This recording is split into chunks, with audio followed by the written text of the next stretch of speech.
exposición de la doctora Dana Alexandra Bustamante Espinosa, que nos expondrá el tema la regulación jurídica internacional de la inmunidad de los jefes y ex jefes de Estado y la práctica de la Corte Penal Internacional relativa a órdenes de arresto contra los mismos.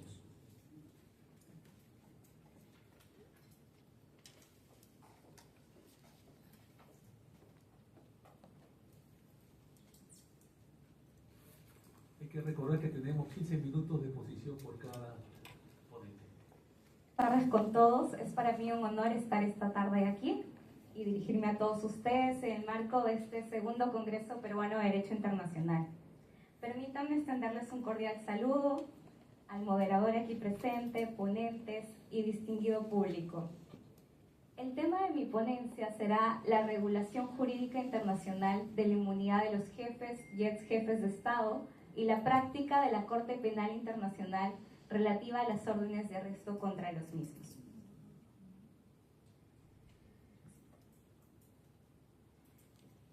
Con la venida de todos ustedes no podemos comenzar sino explicando cuál va a ser la estructura de esta disertación. En primer lugar, vamos a hacer una breve introducción y a definir el marco conceptual. Seguido, vamos a hablar acerca de la inmunidad en tres niveles. En primer lugar, tenemos el nivel de la inmunidad ante los tribunales nacionales, la inmunidad ante los tribunales penales internacionales y pasaremos a tratar el tema de la inmunidad ante la Corte Penal Internacional. Seguido, hablaremos de la práctica de la Corte Penal Internacional relativa a órdenes de arresto y definiremos cuáles fueron las conclusiones de esta investigación. Bien, este tema de la inmunidad de jurisdicción penal de los jefes y ex jefes de Estado es un asunto controvertido dentro del derecho internacional contemporáneo. Tenemos aquí a dos extremos del derecho internacional. Por un lado, lo que sería la soberanía estatal, que estaría en juego, con, por el otro lado, la exigencia de la responsabilidad penal individual ante la comisión de crímenes internacionales. Estas dos aristas o dos instituciones del derecho internacional estarían en juego debido a que la soberanía estatal, de ella provendría estas inmunidades que gozan estos jefes de Estado. Ejemplos hoy en día, tenemos varios de órdenes de arresto. En el último año se ha producido la orden de arresto contra Benjamín Netanyahu, ministro de Israel. También tenemos una orden de arresto contra el expresidente de Filipinas. Y asimismo, años anteriores tenemos órdenes de arresto contra Vladimir Putin y ejemplos también como Nicolás Maduro, que está más cercano a nosotros.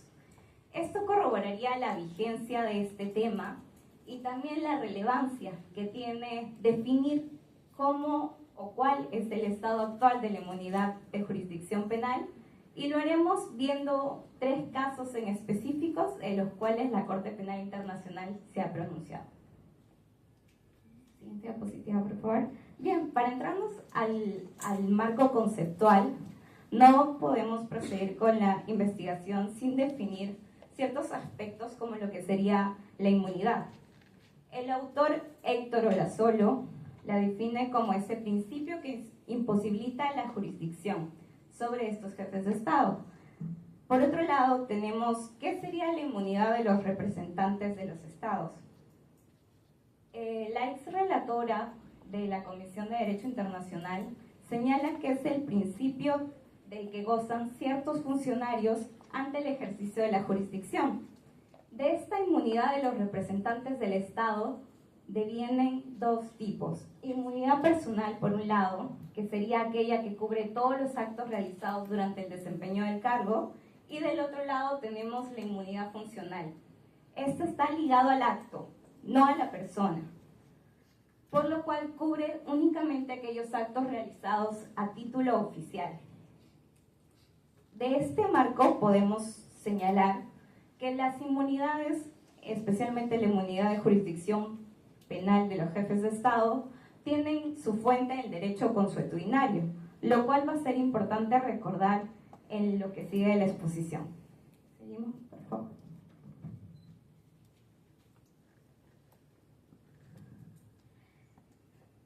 ya en el primer nivel, lo que serían los tribunales nacionales de otros estados y cómo o cuál es el estado actual de la inmunidad ante estos.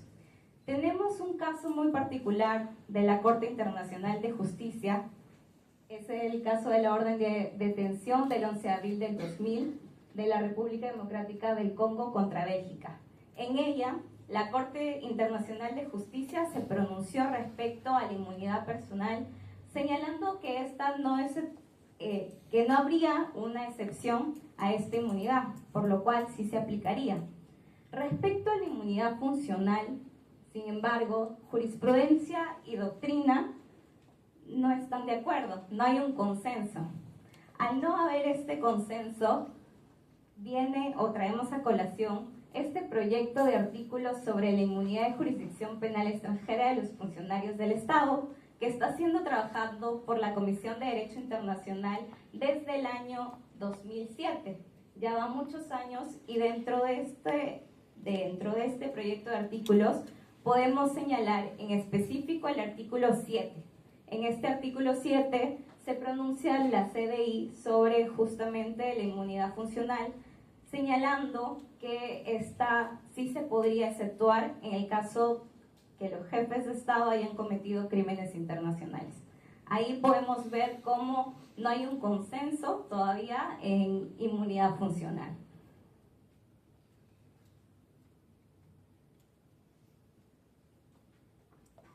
En cuanto a la inmunidad ante tribunales penales internacionales, ya estaríamos encontrándonos en el segundo nivel. En este nivel no aplica el principio par impare not habet imperium, que como sabemos significa que entre iguales no existe o no puede haber jurisdicción de uno sobre el otro, por lo cual los tribunales penales internacionales sí podrían enjuiciar a jefes de Estado, debido justamente a que no existe una relación horizontal entre ellos, lo cual sí podíamos verlo en el caso anterior de tribunales nacionales de otros estados. Se han establecido disposiciones que señalan expresamente que la inmunidad de jurisdicción penal no opera. Aquí hay un comentario del autor Rubén Carnerero, quien señala que esta inmunidad de jurisdicción penal iba a suponer un problema, por lo cual de manera anticipada se ha previsto dentro de los estatutos este tipo de disposiciones expresas que no permiten que no se le aplique la inmunidad de los jefes de Estado.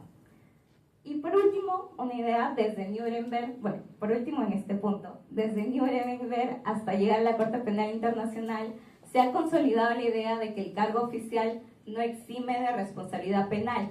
Esto lo podemos ver en otros casos de tribunales penales internacionales que seguramente hemos escuchado, como es el caso del Tribunal Penal de la ex Yugoslavia, Ruanda, entre otros. Siguiente diapositiva, por favor.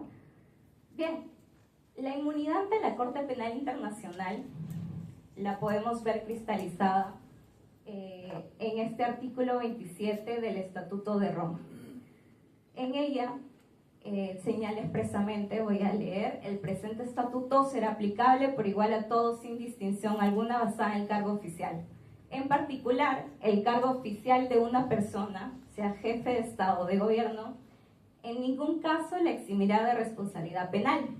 En su segundo apartado señala las inmunidades y las normas de procedimiento especiales que conlleve el cargo oficial de una persona con arreglo al derecho internacional o al derecho interno o al derecho internacional, no obstarán para que la Corte ejerza su competencia sobre ella.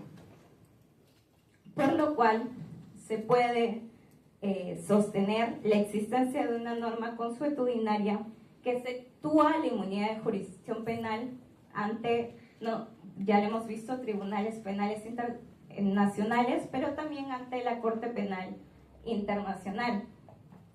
Autores como ambos señalan justamente que la jurisprudencia y la doctrina tienen un consenso en este sentido. Siguiente diapositiva, por favor. Bien, en cuanto a la práctica de la Corte, hemos visto en esta investigación 3 casos: el caso de al-Bashir, caso Gaddafi, caso Kenyatta. Los 3 casos bueno, eran jefes de Estado y habían sido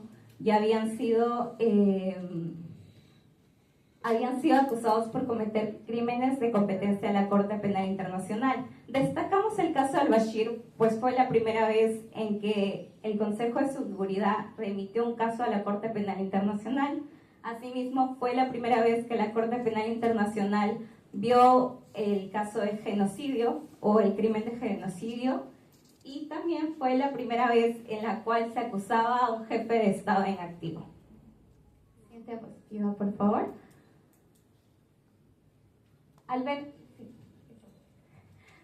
la competencia de la Corte, también se vio la inmunidad de jurisdicción penal. En ella se señaló, respecto al caso al-Bashir, se había sostenido que no operaba la inmunidad de jurisdicción penal de este jefe de Estado debido al artículo 27 del Estatuto de Roma. También, en virtud de una norma consuetudinaria que habría en este sentido, y también en la resolución del Consejo de Seguridad. En el segundo caso Gaddafi de Libia, también se sostuvo en la Corte la resolución del Consejo de Seguridad que había enviado el caso, y en el principio de improcedencia del cargo oficial. En Kenyatta, por otro lado, la Corte señaló que existía una norma de carácter consuetudinario que exceptuaría a la inmunidad de jurisdicción penal. Bueno, producto de esta investigación, se pudo llegar a las siguientes conclusiones. La posibilidad de enjuiciar a un jefe de Estado por la comisión de crímenes internacionales por parte de un tribunal nacional de otro Estado, mientras se encuentre en ejercicio de su cargo, aún es difícil de concretarse. La inmunidad personal es absoluta en el caso de jefes de Estado y la inmunidad funcional sigue siendo muy discutida. En caso de jefes de Estado, la inmunidad personal no es aplicable y la funcional tampoco lo es. Considero que existe el derecho internacional vigente, esto producto de la investigación, una excepción consuetudinaria al principio de inmunidad de los jefes de Estado cuando estos son acusados de cometer crímenes internacionales y son juzgados por tribunales penales internacionales. Lo mismo se aplicaría en el caso de los ex jefes de Estado. Y por último, la conclusión más importante, de la práctica de la Corte Penal Internacional relativa a órdenes de arresto contra jefes de Estado, se pudo evidenciar que la Corte no reconoce la inmunidad de jurisdicción penal de jefes de Estado ni ex jefes de Estado. Por su atención, muchas gracias, y estaré lista para alguna consulta si lo creen conveniente. Muchas gracias.